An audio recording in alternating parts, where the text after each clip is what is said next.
Hi, I'm Emery Bork, and I'm the 4-H coordinator here in Vernon County. And I wanted to talk to you a little bit about how to get your piece together for your Arts Fest if you're reading or presenting something. So I have with me a prose piece that I prepared if I was going to be competing in Arts Fest. And so I wanted to give you a couple tips, and what you need to do is when you pick your piece, you need to type it and then print it so it's really big. Because when you're reading and acting, you want to make sure that you'll be able to follow your lines and your words correctly. Another tip is when you're practicing, sit down with a parent and go through it and read it out loud. Find in the text where things naturally pause or that you can give hand motions to, raise your eyebrows, things like that. And so you can see on my piece that I've highlighted certain sections that I need to maybe emphasize my voice or make more important in the piece to really bring it alive. You can also see some black dots here, and those also mean to me that I need to stop or accentuate punctuation, so the periods, the commas, things like that. So then I've cut it out and I've mounted it on a nice piece of cardstock, something thick, because if we just have the plain paper, you know you can get things fumbled up and it's hard to switch sides. So if you have your pieces on the cardstock, it's much easier to flip when you're switching from page to page. So once you've got this arranged, then you can go ahead and start practicing your piece and really putting effort into making it come alive.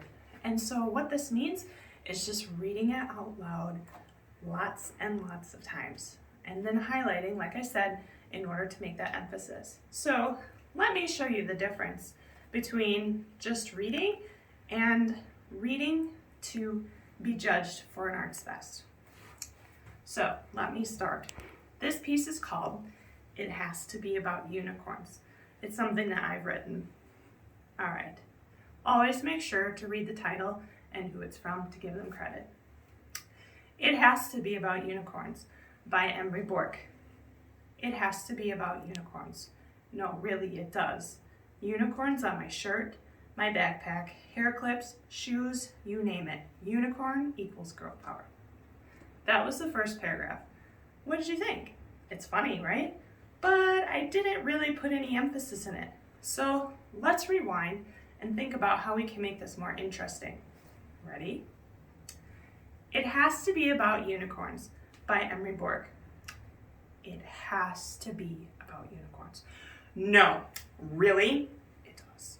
Unicorns on my shirt, my backpack, hair clips, shoes, you name it. Unicorn equals girl power. Much better, right? Did I draw you in? Let's keep going. I've been addicted to unicorns for about 4 years now, and I probably should grow out of them, but it just isn't possible. My 4-year-old sister really likes unicorns too, but they have to be on tutus and frilly.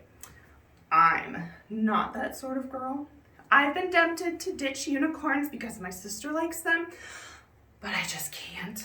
I love reading unicorn stories of famous unicorns, Unicorn University, Unicorn Saves the World. I especially like reading these stories when I'm wearing my holographic unicorn leggings and my uni beanie ski hat. I'm trying to emulate a unicorn here, people. See the difference? So take some time, bring your piece alive, and have fun. Thanks.